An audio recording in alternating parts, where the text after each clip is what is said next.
ต๊บแต๊บแต๊บแต๊บนี่ พี่โตเลย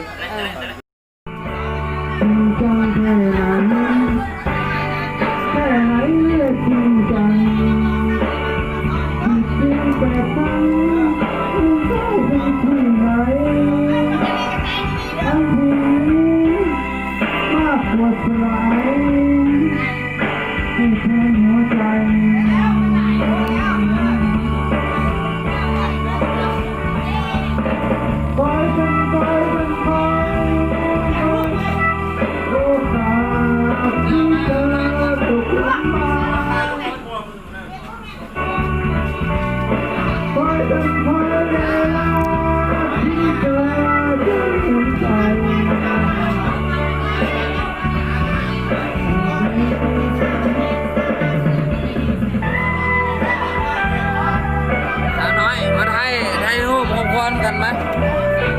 จะให้เจ้าอยู่ในหมู่ครัวทำไงอะไรบ้างครอบครัวอดงนะอย่างครอบครัวสีเห็ดออกซีนหมูป่าเด้อตัวนี้เป็นหนังหมูป่าสีทอดโบทอดพอดีมันสุกกินง่ายค่อยดีแซ่บอันนี้มันออกหมูป่าออกซีนหมูป่าเด้อตามเครื่องแล้วก็เจียวแล้วต้มมะเขือเปื่อยๆมาตำมะเขือใส่อันนี้มันหอมเพาะแล้วสิปงได้ใส่ตัวนี้เพาะมื้อนี้ก็ใส่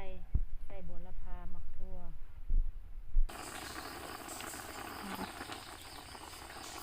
ใส่มะเขือบานี้มาเขาYouTubeมันนี่ยังบ่เห็นมันบ่เห็นกันเนาะยังบ่เห็นกันเนาะเขานั่งYouTubeค่ะ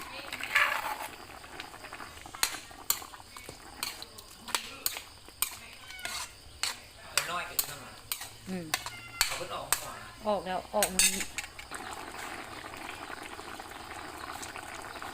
ใส่มะขั่วลงไป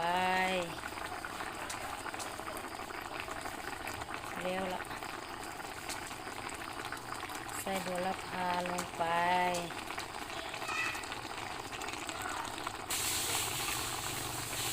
ใส่ผักชี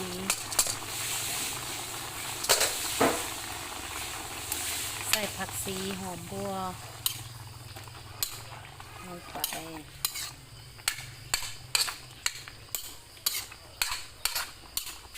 ออกแบบง่ายๆถ้าว่าเขามีอันนี้โบได้ใส่ข้าวเบื่อได้ออกแบบง่ายๆโบมีข้าวเบื่อเดี๋ยวเขาก็ออกใส่มะเขือแล้ว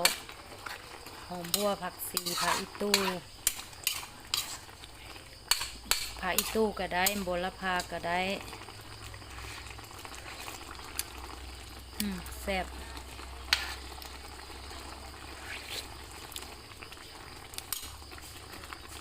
มาอยากกูว่าอ้อลาหมูป่านะไก่หมูป่าตัวดูสุหล่อเจมอนึงชอเจมาลิโตเดโตเจมอมหรือโฮกับมัวเจจะหลายตัวเจตัวสุหล่อตัวไล่เนอะนี่นอซื้อเนอซื้อเนอะแซ่บได้เรียบร้อยนี่2 ถ้วยแซ่บเด้อซิม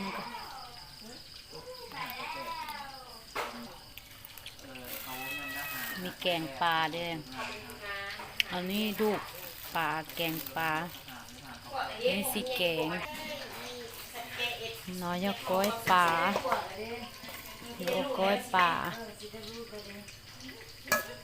ปรุงเรียบร้อยแล้วยังบ่ทันได้ใส่หอมสิกินแล้วเอาหอมลงข้าวคั่วมะเขือลงเรียบร้อย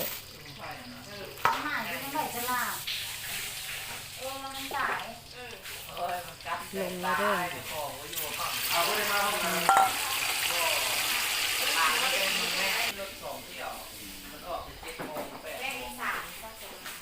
เ แบ่ง ก็เอ็ดพาเดินไปกินในตู้ของพี่เล็กนี่นี่ อ๋อคือบ่สามัคคีกันอยู่พุ่น เช้าที่เอาเนี่ยมันผักกับบางคนมาหลาย ปูเรียนสลาบอยู่พื้นหั่นน่ะ เอาตอน ผักกับนี่ผักกับก็โคตรแซ่บโอ้ยผักนอกมาแต่